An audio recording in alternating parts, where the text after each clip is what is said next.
قل بفضل الله وبرحمته فبذلك فليفرحوا هو خير مما يجمعون.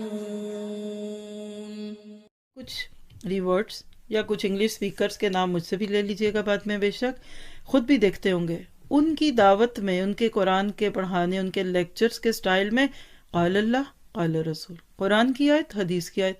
ہم تو اتنے سب کے لاکھ کے باندھے بعض اوقات کہ بات ہی نہ سمجھ آئے، تو بات سمجھ گئے کہ پہلا کام جو اس وقت کرنے کا کہ ہم لوگوں کو اس کتاب سے جوڑیں.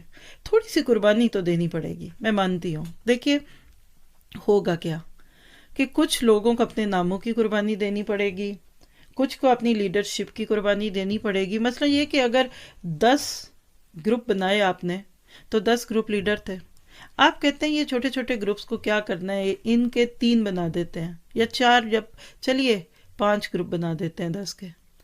کیا ہوگا؟ Number 1، 5 group leaders out of the question ہو جائیں گے.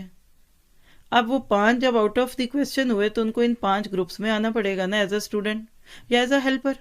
یہ نہیں کرنا چاہتے ہم. لیڈرشپ چھوڑنا کوئی نہیں چاہتا، اور اللہ ماشاء اللہ. اور سب سے بڑی بات ہے کہ جو انسان کا اپنا سورس آف نالج ہوتا ہے نا، اسی چیز پر ایک لے کے چلتا ہے. آج ہمیں یہ ذمہ داری نبھانی ہے. اور یقین کیجئے میں یہ جملے نہ بھی بولوں تو میں آگے جا سکتی ہوں، دورہ قرآن میں اس کی زیادہ ضرورت نہیں، لیکن میں کبھی خود کو بھی معاف نہیں کر پاتی، کیونکہ ہمارے بہت سارے ساتھی ہیں جو صرف سال میں ایک بار دورہ قرآن ہی سنتے ہیں. مصروفیت ہے، زندگی کے بہت سارے معاملات ہیں، تو وہ بیچارے کیا محروم رہ جائیں ان باتوں سے. تو آج ہم دین کی بات کرنے والوں کا یہ فرض ہے کہ ہم لوگوں کو اس کتاب کی دعوت دیں. دیکھیے ہر کتاب اسی کتاب سے نکلتی ہے، الحمدللہ، یہ میرا گمان ہے. ہر فقہ کی بات، ہر عملی مسائل فضائل کی بات سنت سے ہی آتے ہیں، قرآن اور حدیث سے سب لیتے ہیں. تو آپ تھوڑی دیر کے لیے ذرا سا اس کو پیچھے کریں نا، ڈائریکٹ ریسورس پہ لے آئیں. اصل سورس سامنے آ جائے تو پھر خطرہ نہیں رہتا. آپ دودھ اپنے گلی کے گوالے سے بھی لیتے ہیں، اچھا ہی ہوگا، لیکن ہو سکتا ہے اس نے ارادتاً نہ بھی کیا ہو، لیکن گوالے سے اس تک دودھ آنے میں بیچ میں کوئی گڑبڑ ہو جائے، کوئی مکھی گر جائے، کوئی بال گر جائے، کوئی پانی ڈال دے، تو پھر بات واضح ہے.